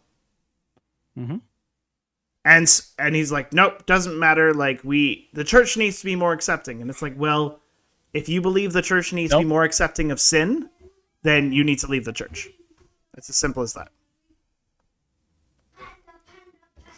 Don't have it. Yes. We've had this discussion a lot. Don't have enough faith to be an atheist. It's people like to always push back on the religious side of things. Yep. Yeah, so Stephen and I, we've talked a lot about this, the idea of compromising the church. And I think a lot of churches have been compromising in the West, which is one of the reasons why they're being literally tossed around like a rag doll. Because the church has no power. They're trying to feed crocodiles. That's basically what they're doing. It's like the whole concept, right, Stephen? Trying to appease crocodiles. Crocodiles are basically all they want is just to eat you. They will devour you. Stop trying to appease them. Yeah, stop trying to appease crocodiles. Yeah. Well, and that's what it's And I'm really tired of kind of this, oh well, we don't need to take a hardline stance on any of these things. I was looking up for the show, when we were doing when we were going and going over the subject of Life Chain, and I was trying to do some research on how many churches there were in Calgary, and it was oh, churches in Calgary, and then I was look at reviews in churches for Calgary, and then one of them was our former church, Center Street Church, and the review for Center Street Church was, I looked at it and I was just this is a shocking indictment of Center Street Church, because Center Street Church essentially just said, hey, we're sorry for the things we've done in the past. And it's like, yes, like Christians have mistreated people in the past. We admit that. But mistreatment in the past does not mean that we have to forgo our current theological understandings of Scripture simply to be seen as more accepting by the world. Yeah, no, absolutely. And the problem is that a lot of people who are okay. This is like this is inside baseball. For those who are Christians, for those who follow like the trajectory of like the Christian debate, this would be a little bit out of the pale. But all you need to know is that right now there is a big battle in Western churches about like we basically have outsiders, people who are like outside of the church, trying to aggressively go after the churches and try to get them to compromise and try to get them to basically cave on all sorts of issues, whether it be abortion, whether it be like, sexual ethics, whether it be, whatever, right? They're trying to compromise the churches. And that's a big in-house discussion that, that we have covered a lot. And, like the fact that the Catholic Church, we're wondering how long until the Catholic Church capes. Because right now the Catholic Church is a very, I think their only saving grace is that they know that if they actually take like a very bold move in affirming something like LGBTQ, they're going to have a massive amount of churches that are going to defect, like what happened in the Anglican churches in Africa. They defected hard, and they basically broke off entirely from the North American churches that basically, they made a deal with the devil, basically. But speaking of making a deal with the devil, Stephen, like we should talk about that evangelical family. Yep. That basically they wanted to deport. That was a crazy story. It is such a crazy story. Yeah. So like this one is a story from September, but it's kind of been propping up in a lot of conservative podcasts and conservative shows. So evangelical Christian family begs Biden administration to stop their deportation back to Germany, where it's illegal to homeschool their kids, while millions pour across open United States border. Uwe and Hannelore Romeke fled Germany in 2008 after being fined $9,000. Lawyers representing the family of 7 say they have a right to stay, especially since their children were born in the United States. Supreme Court previously revoked the Romeke's asylum status in 2014. So, homeschooling in Germany is only allowed in very limited circumstances, and the family was facing a $9,000 fine, so they moved to East Tennessee and filed for asylum. Authorities denied their claim in 2013, with the family attempting to appeal the decision after the Obama administration challenged the initial ruling that was approved. They do not have citizenship in the United States. They've been able to live in the United States for the last 10 years under an indefinite deferred action status, but were told earlier this month they must return to Germany. Their bid comes as millions of asylum seekers are pouring in the United States near the Texas border. Their initial argument, the family claimed that God was calling them to homeschool their 5 children, claiming the anti-Christian message in German schools was also a factor.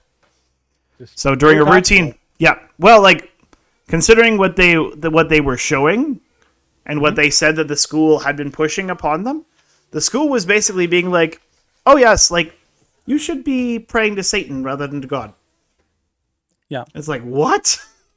It's like Soviet schools. Yep, absolutely crazy. Like so. By the way, people like in studying history, I was always surprised learning about everyone knows about Hitler. That's the one that everyone knows about. Okay, it was basically the government basically created an organization that their primary duty was to basically brainwash German children and teach them the proper way of thinking. They basically replaced the parents as the educators of the home. But people don't know that every Soviet style government, like every communist government, did the exact same thing. They had an actual organization, like similar to Hitler Youth, that was primarily for children in atheist countries. And the Russian Soviets did this. The Chinese do this, and the Cubans, the Venezuelans, they basically take over schools and they teach children. So this family had a very legitimate asylum request. Okay, they're basically this is a religious freedom asylum request, very legitimate request to basically be given asylum. And there's an insane double standard. If you are letting mountains of undocumented illegal invaders into the country, and you're saying we don't know their story, we haven't even verified if they're even like running away from anything, or if any of their claims of refugee status are legitimate. But no, they could stay here indefinitely. But this family, they have to go. Like it is a perfect example of the very obvious double standard in real time, and it's obvious to anybody that we do not live in a country that that follows the rule of law. We also don't live in a country that we live in a country that is anti-Christian at its core. We are not a Christian nation. It's not even that we're not a Christian nation. We're not even a nation that is tolerant of Christianity. And I'm not saying intolerant of religion, because they go out of their way to avoid insulting or even going against the Muslims. Well, they've only started going against the Muslims. Because the Muslims have actually started to say, hey, like, your objectives are absolutely bonkers. But that's because the hierarchy, that's where the hierarchy comes. Remember, like, intersectionality is about hierarchy. Yep. The trans people are on the very top of that hierarchy. Yes, they are. They're the highest ranking victims. And so because Muslims rank much lower on that totem pole of hierarchy, then they're the ones that are thrown under the bus whenever there's a conflict between the two. So it's not hard to explain it, but that's exactly what they were doing. So yeah, it's crazy. Yep. But let's speak about another person that's really low, really super low on that the totem pole of victimhood. Trevor Bauer. So I had heard about this briefly, but I had forgotten about it. But then I was reading all the stuff that's happened. Oh my gosh, this is crazy. So Trevor Bauer settles legal dispute with accuser, reveals damning messages. So Trevor Bauer, former LA Dodgers pitcher who won the National League Cy Young Award in 2020, and the woman who accused him of being and sexually assaulting her in 2021 have settled their legal dispute. Trevor Bauer and Lindsay Hill have settled all outstanding litigation. Both their respective claims have been withdrawn with prejudice effective today. Mr. Bauer did not make and never has made any payments to Miss Hill, including to resolve their litigation. With this matter now at rest, he can focus now completely on baseball. So he adamantly denied the allegations against him throughout the entire process. He was placed on administrative leave by the MLB in July 2021 after the initial allegations were made. The woman accused Bauer of assaulting her on 2 different occasions at his home in Pasadena, California, during what she said began as consensual sexual encounters. Bauer maintained the encounters were consensual. Prosecutors declined to file charges in the case. But the video and the things... So now that it's all resolved, now he can actually come forth and say, this is what's going on. Because I was under a publication ban because this was an ongoing trial, but now I can actually talk about this and I can show you the proof and clear his name. Next victim, star pitcher for the Dodgers. A text Lindsay Hill sent to a friend before she ever even met me. What should I steal? She asked another in reference to visiting my house for the first time. The answer? Take his money. So how might that work? I'm going to his house Wednesday, she said. I already have my hooks in. You know how I roll. Then, after the first time we met, net worth is 51 mil, she said. Bitch, you better secure the bag, was the response. But how is she going to do that? Need daddy to choke me out, she said. Being an absolute whore to try to get in on his 51 million, read another text. Then, after the second time we met, former Padres pitcher Jacob Nix told her, you got to get this bag. I'll give you 50,000, Lindsay replied. Her AA sponsor asked her at one point, do you feel a tiny bit guilty? Not really, she replied. Since then, her legal team has approached me multiple times about coming to a financial settlement. But as I have done since day one, I refuse to pay her even a single cent. In August of 2021, Lindsay Hill's claims were heard in court. And during those legal proceedings, critical information was deliberately and unlawfully concealed from me and my legal team. Information like this video, which was taken by Lindsay This Hill is herself crazy. the morning after she claimed she was brutally attacked, emotionally traumatized, and desperate to get away from me. And now we have the metadata, so there can be no dispute. It was taken mere minutes before she left my house on the morning of May 16th, 2021, without my knowledge or consent, of course. In it, you can see her lying in bed next to me while I'm sleeping, smirking at the camera without a care in the world, or any marks on her face. I think it paints a pretty clear picture of what actually happened the evening of May 15th and why the video was originally concealed from us. Yeah. Yep. Oh yeah, the thing goes on. It goes on and he describes that basically like there's no point to actually seek, like, because the damage that she has done to him is 30 times more than she's actually worth. Yeah. And he's like, all I want to do now is clear my name and focus on baseball, which like this effectively does. And no, well, every baseball team in the league has refused to sign him. So he's playing in Japanese leagues. Oh right yeah, now. yeah. Well, like he's been on what was it? The 2 years. The MLB, they initially suspended him 324 games, but the ban was reduced to 194 games. No major league team picked him up, but Bauer managed to continue his career in Japan. So they didn't pick him up because he was suspended for 194 games, which is basically like 2 years. Yeah, And matter. Well, yeah, the fact that he's been exonerated should like completely trump that. Mm-hmm. Oh yeah, doesn't matter. No, like he should sue he shouldn't sue her. He should sue the MLB for suspending him, even though she was not granted a restraining order, which apparently has a very low bar, low threshold to get. And then they did not charge him, and they did not actually they did not do anything to him because they could not prove anything. And now because of this other trial that's just finished up, he's like, yeah, they hid stuff from me in the trial. Yep. Like they hid the fact that the prosecution knew that this was fake, and then they continued with it anyway. Yeah. By the way, here's okay. I don't normally do this, but I was like, there's a solution to this problem of like these false accusations and all that. You know where it comes from, Stephen? Mike Pence. No, the Bible. Okay, fine. It's from like here. I'll read which is from the Bible. No. Well, I'll read this. I'll read this out loud. Here's what it says. Okay, Here's if a false witness testifies against someone, accusing him of a crime, both parties to the dispute must stand in the presence of God before the priests and judges who were in office at that time. The judges shall investigate thoroughly, and if the witness is proven to be a liar who has falsely accused his neighbor, you must do to them as they intended to do to his brother. So you must purge the evil from among you. Then the rest of the people will hear and be afraid, and they will never again do anything so evil among you. You must show no pity, life for life, eye for eye, tooth for tooth, hand for hand, foot for foot. The idea here, and believe it or not, this is a crazy idea, but in the Bible, the standard was it's not just like they're not saying if you were raped and you just didn't have enough evidence to convict the person that you should be punished. That's not what they're saying. They're saying if it is proven that you intentionally, purposely, and defiantly made up a false accusation against your neighbor, then you should get the punishment, the same punishment that would have occurred to them. That would have occurred to them occurs to you. Oh, I'm down for that. That is an incredibly effective way of making sure that people to discourage this kind of stuff.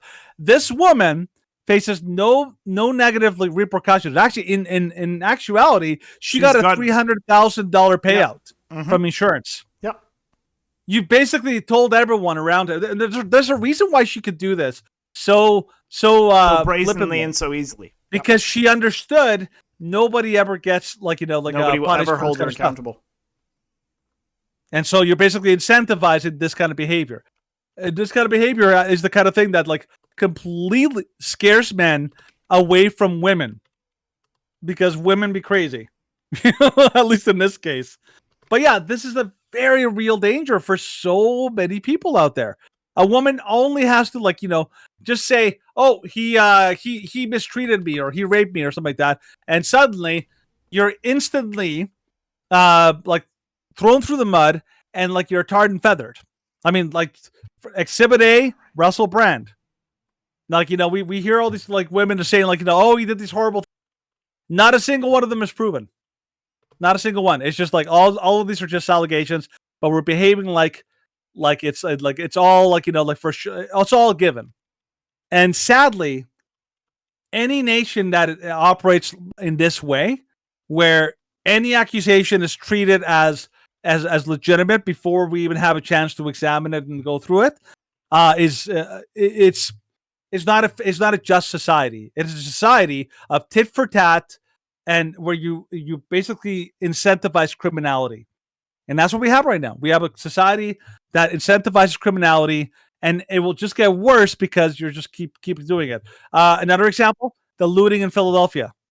Why did it happen? Because they're allowed to, and they're cheered on, and very little repercussions happen, so they're just going to keep doing it.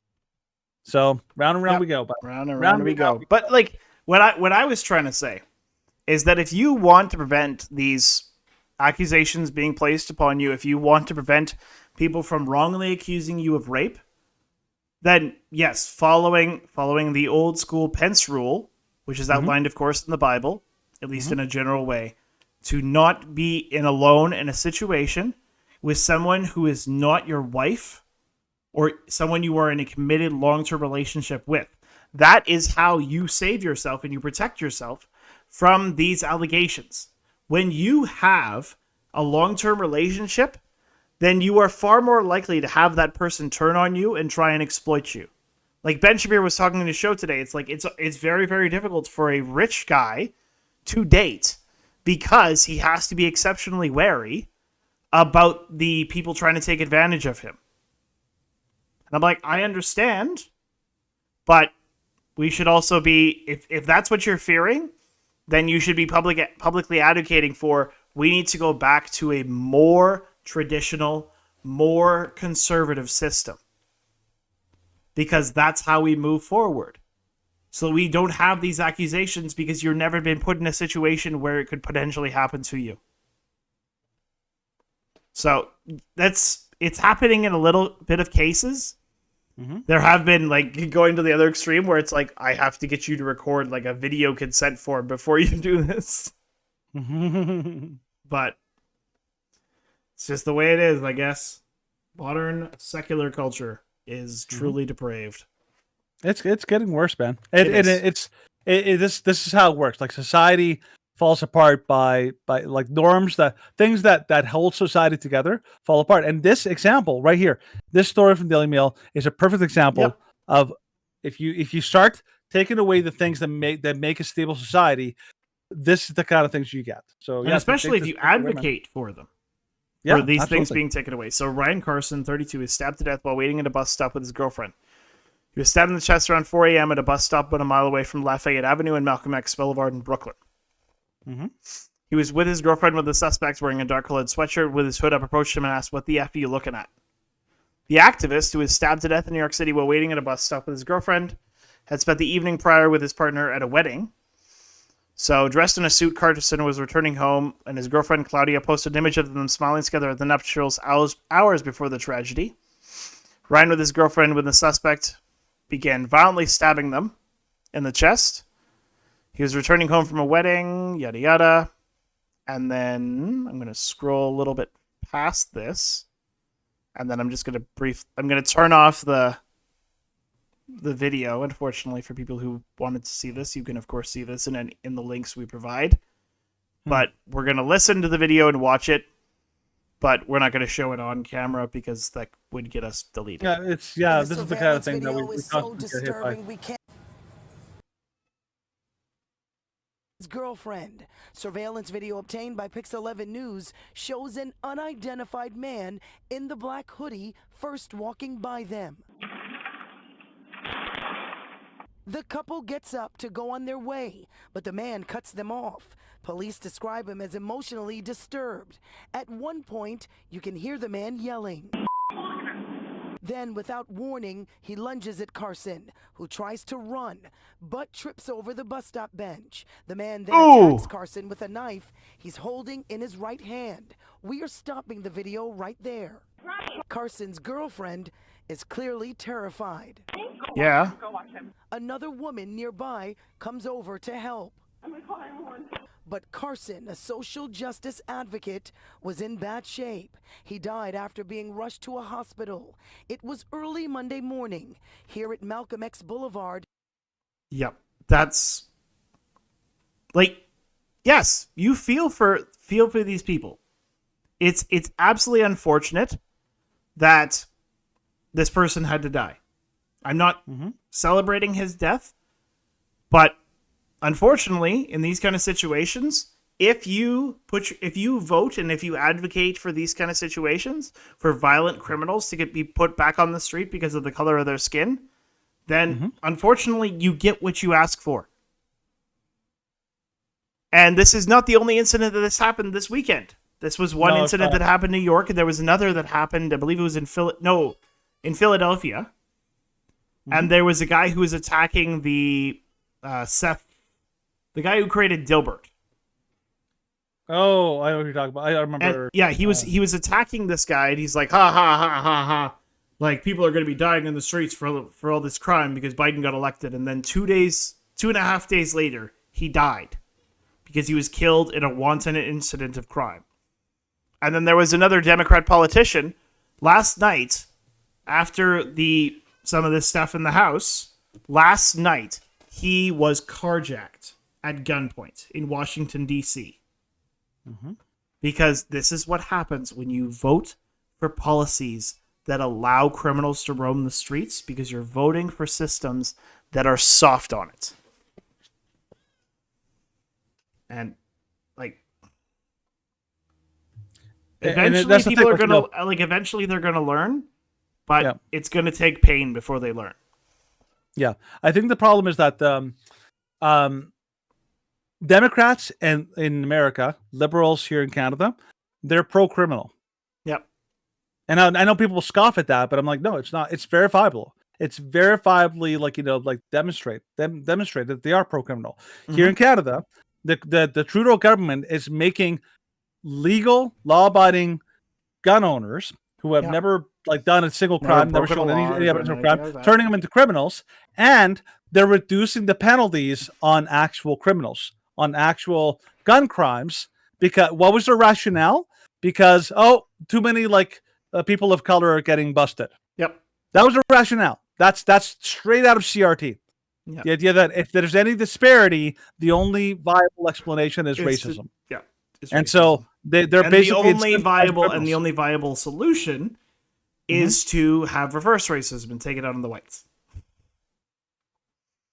But that's CRT for you. It's just awful and nasty. Yeah, it's absurdity disguised as compassion. Yes, that's what they are. Yeah. It is.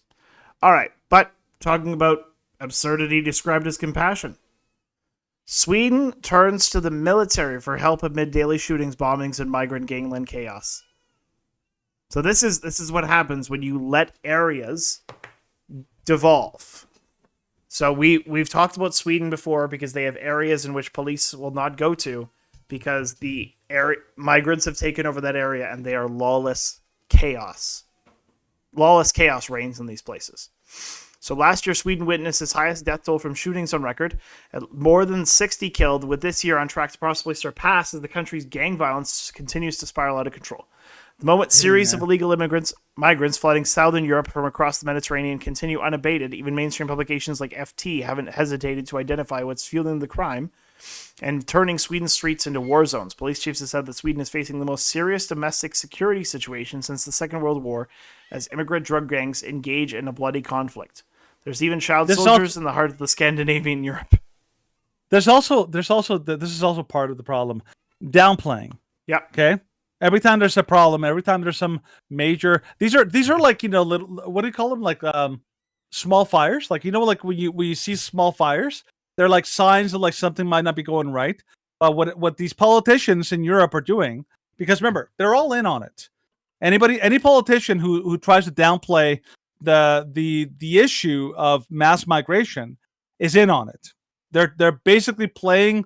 They're either because they truly believe or because they're useful idiots, whatever the reason is, they're in on it. They're downplaying the problem until it basically becomes impossible and totally crazy to it's that's the major problem here, right? Yeah. So go on. Yeah.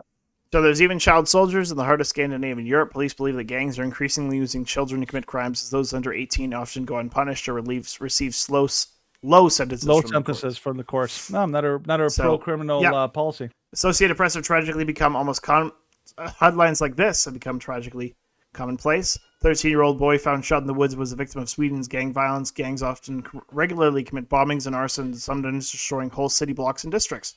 Oh, like burn, loot, and murder. Sweden is, for much of the last decade, the leading bastion of liberal immigration policies in Europe, having welcomed hundreds of thousands of migrants and asylum seekers from Middle East and Africa. Simultaneously, its third largest city, Malmö, has for years been widely seen as Europe's gun homicide capital. Yeah, and yet the European left tend to only emphasize talking points of failure to integrate and racism and right-wing extremism. this is this part of the strategy. So, like like the Joker says in the Dark Knight, it's all part of the plan. Like it's they're schemers. Like they have schemes. Like essentially this is what it is. In a nutshell, the whole plan is every Western nation in on Earth is engaging in a number of strategies. One of the strategies that they have is mass immigration. This is why Canada, the United States, and almost every major UK, France, Germany, Sweden, why they're all practicing mass migration. Why? Because it has a major goal. One is to basically the whole displacement of the dominant societal people. They want to displace people who grew up with Western values and replace them with people who did not. Because the people who have Western values have more of the idea of rights and more individualism, whereas people who are coming in are they like the idea of collectivism. They like the idea of all this other stuff. The other part of it is they want to destabilize these countries. It's a controlled demolition to try to destroy the countries from within, create chaos and uncertainty, increase criminality, and make the populace, the home populace, totally disempowered.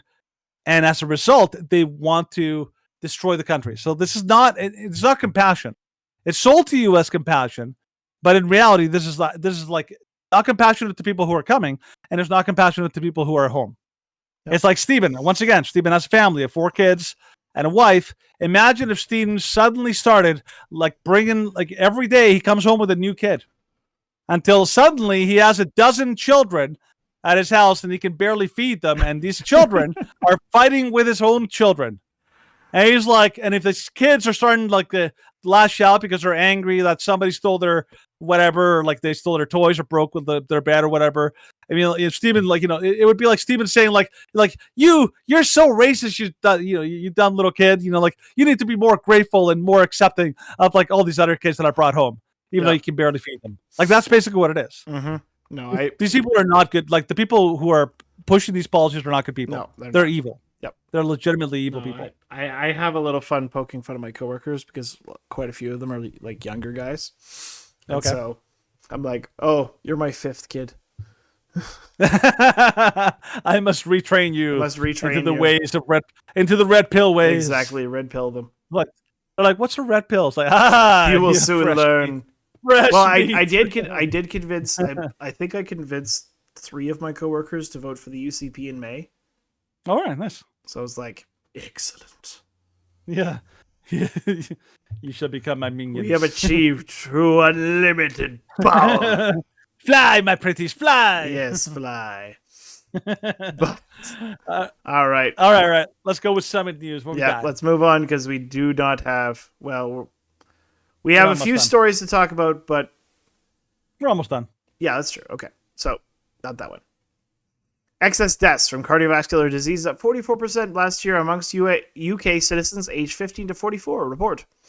New and disturbing analysis reveals that excess deaths from cardiovascular diseases have jumped in the UK over the past several years, using official government data for deaths in England and Wales between 2010 and 2022. Former BlackRock portfolio manager Ed Dowd and his partners at Finance Technologies found that excess death rates from cardiovascular diseases were up 13% in 2020, 30% in 2021, and 44% in 2022, point to a worrying picture of an even greater acceleration in coming years of deaths and disabilities.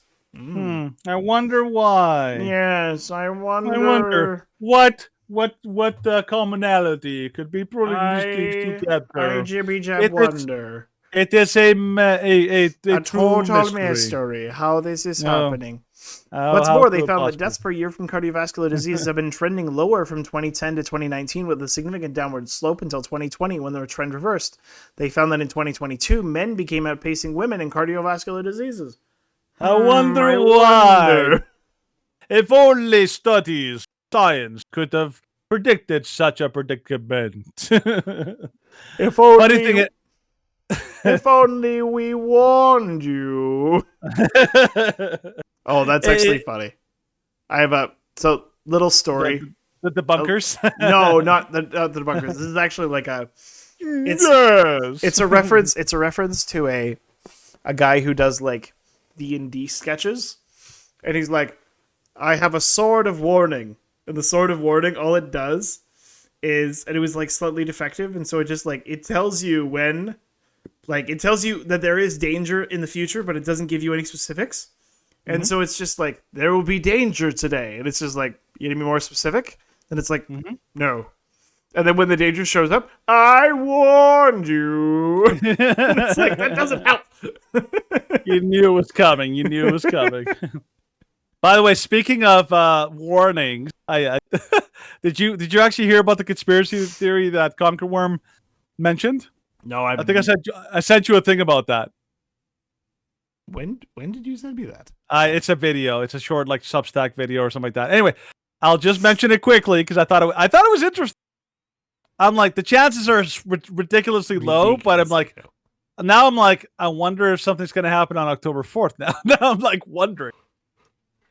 The conspiracy theory is that apparently whatever they put in the jibby jabs, they put a secret cocktail in there. Okay. Not only that has a whole bunch of like inherent diseases that can be basically unleashed with a very specific frequency in 5G signals, or worst case scenario, that this one was crazy, is that they release some toxin that turns people into de facto zombies, like not zombies in like the movie sense, but like the aggressive that go around biting people. Like I thought it was like that's nuts and all that. But here's the thing: they said like that they expect that like on October 4th, or on October 10th, if they don't do October 4th, there's apparently supposed to be some kind of emergency broadcast signal on your phone, and the people who were given the jabs, apparently that signal is going to trigger something in like your blood. You remember like that movie Kingsman? Yep. Okay, I remember, it's basically like Kingsman.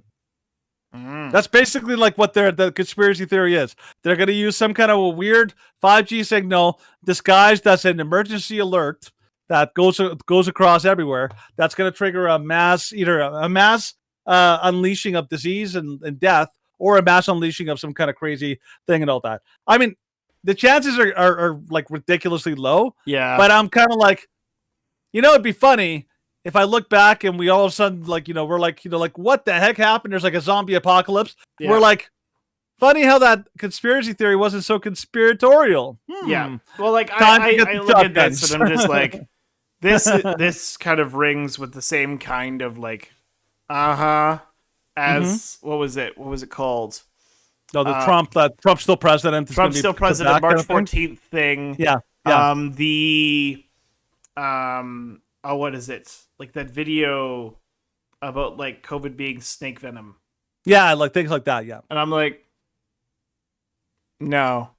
Yeah, it's interesting. All I'm saying, I'm actually, it's like Y2K. Like when Y2K was coming, like everyone was like, oh my gosh, planes are gonna drop out of the sky, all this kind of stuff. It's probably bunk, but you're just like, I'm also kind of curious now. Like, there's gonna be some kind of thing planes October 4th. So keep your eyes peeled, because I'm curious now if there's going to be something. I guarantee it's probably going to be bunk. But out of the sky there was a funny little video by, I think it was a group called Warp Zone. Okay, and it was like the fallout from like reversing the Thanos snap that you didn't hear about, and you just hear like a guy who is a like airline traffic controller. Mm-hmm. He's like, there's a whole bunch of blips. Like, what is going on? And he's like, okay, like, is there any audio? And it's just, and they're all falling. And he's like, mute. Oh, is that because of the plane? They were like, they were in back planes, and then when they came back, they're just falling. There's no plane anymore. And he's like, mute. Yeah, things like you don't consider. Yeah. Yeah. So I was like, yeah, that's kind of funny. But we got a couple more stories to talk about. Let's finish up with Canada. The gigantic burning fire. First off, Trudeau's internet censorship plan kicks off with government-operated streaming registry. So Friday's announcement from the Canadian Radio, Television and Telecommunications Commission, CRTC, and the online streaming services in Canada must register with a government agency has sent a chill throughout independent media. Critics say it's the beginning of a broad registry of all online news media, even if the CRTC is currently maintaining that 10 million threshold exists for broadcasters before they must register. It's not for broadcasters. It's By for the way, platforms. It's also like that's just a starting point. They always do it slowly. They start with like oh it doesn't apply 10 million. Pretty soon it's like, oh, even if you don't make any from your podcast, we can shut you down if we don't like you. That's the thing. That's the thing. It's what the actual rule is. Is that it's $10 million. So here it is.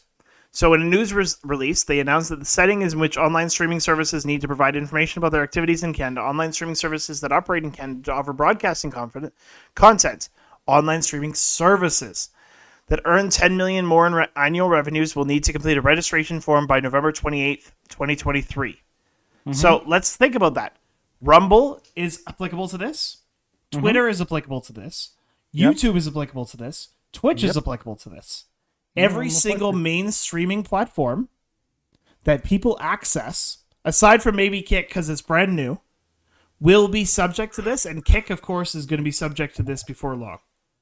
They are essentially limiting any platform by saying it's like, oh, we're only doing it to platforms that generate 10 million. It's like, well, guess what? Every major internet video streaming platform generates more than $10 million a year in revenue. Yeah, but like Andrew Lawden from True North was saying, like this could even apply even to independent like independent media that host their own content. Yeah, well, so like True North, that's and what people are going to try and do to get around it. They're people are gonna try in the short term to host their own video content to get around it, and then the government will be like, well, like people are getting around this regulation, so we need to have we're changing it to like 1 million. We're changing it to you don't earn any, like what you were saying earlier.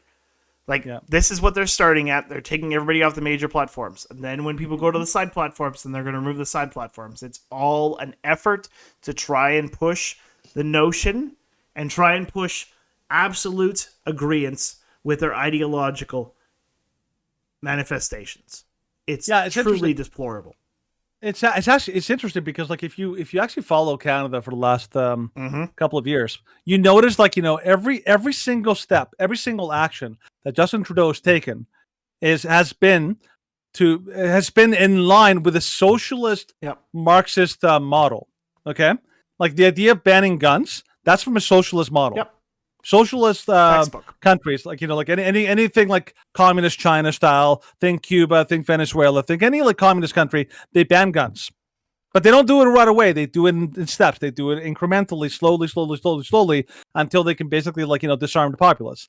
They censor speech, and they always do it incrementally, slowly, and there's always under the same guise of safety or about about some kind of removing hate speech, but it's really about control, because any government that is going to operate by fiat and it wants to control the populace will always try to remove any dissenting voices and opinions in order to consolidate control. That's what totalitarian style regimes do. Justin Trudeau is the biggest con artist in Canadian history because he is not a freedom advocate. He is not he doesn't even advocate for democracy. He hates democracy. Like, democracy is just a buzzword that communists use that doesn't mean what we think of democracy. When we think of democracy, that's not what he thinks of democracy. Democracy is basically a system of government that they control entirely. Like, by the way, James Lindsay, who came to Calgary today, he's talked about this, how communists use the same vocabulary but a different dictionary. When they use the word democracy, they don't mean traditional orthodox democracy. They mean basically a system of political control that they basically decide what it is. They don't mean like the will of the people, the consent of the government. None of that. They don't mean that at all. Yeah, it's basically a euphemism for power. You're removing our power. So it's coming, and we see it coming because our blackface, prime minister is out of control. Yeah. You sly dog, you got me monologuing. I did. I did. But you'll catch me monologuing a little bit in this next topic. Saskatchewan to invoke notwithstanding clause over school pronoun policy. So Saskatchewan Premier Scott Moe, good guy, will use the Constitution notwithstanding clause to override a judge's decision to pause his government's policy that requires parental permission for students under 16 who want to change their names or pronouns at school. Earlier in the day, Thursday, a Court of King's Bench Justice Michael McGaugh granted a request from an LGBTQ advocacy group for an injunction to put the policy on hold until a constitutional challenge could be heard in court. Mr. Moe said in the statement that he was extremely dismayed by the judicial overreach concerning a policy that he felt had strong support in the province, which it does, including amongst parents, primarily amongst parents. He said that his Saskatchewan party government would recall the Legislative Assembly on October 10th and use the notwithstanding clause, which would exempt pending legislation on the issue from sections of the Charter rights and freedoms for up to 5 years. The default position should never be to keep a child's information from their parents. It's in the best interest of children to ensure parents are included in their children's education, in their classrooms, and in all important decisions involving their children. Yes. Like, parents aren't perfect, but parents sure as heck care a ton more than woke educators who are just there to push government propaganda. Yeah. And so it's shameful that he has to go to these lengths. The courts, it's appalling. They're ideologically captured. Oh, they're ideologically captured, but it's even if they're ideologically captured, it's still appalling that they would rule in favor of teachers indoctrinating children and not telling parents. Yeah. It is a scarring indictment on the Canadian legal system that it has to come to the notwithstanding clause to overrule the courts. Yeah. It's not about reason, it's about power. Yes. I know. But I know it just pains me inside. No, it does, because you like, one of the things that sucks in Canada is we have so little recourse for a lot of the abuses that our government's taking. In COVID, like one of the things that sucked is that so many of the abuses that the government was taking, there was no recourse. You had no way of fighting back, and we knew it. And that's one of the things that makes living in Canada so freaking scary. Is that you basically have no way of fighting back against the machine. You just even like say people, yes, like govern me harder, daddy. Even people like Arthur Pawlowski and Derek Reimer and all these and the Coots for all these people like Teresa what's it called the lady who was in charge of the Freedom Convoy. You know what I'm talking about, right?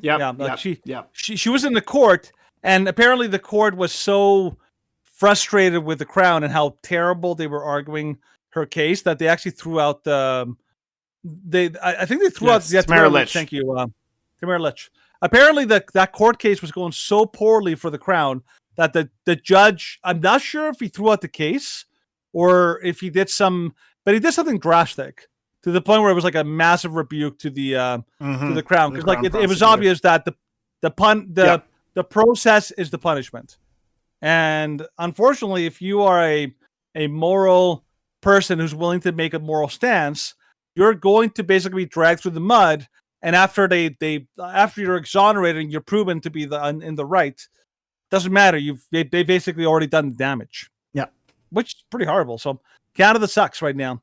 But I'm grateful that we have Daniel Smith here in Alberta. I'm grateful that we have Scott Moe in Saskatchewan. Like there is some of the premiers. I haven't actually looked it up. The New Brunswick as well.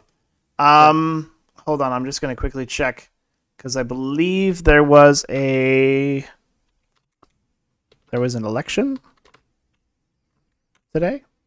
Where? Today in Manitoba. Oh, in Manitoba, thank you. The NDP they've won in Manitoba. They just won. Wow, that sucks. Like, I understand why they won, because the Conservatives in Manitoba were exceptionally unpopular because of their COVID policies. The COVID policies that the Conservative government in Manitoba put in were disastrous. And so the Conservative people in Manitoba are like, well, we can't support that.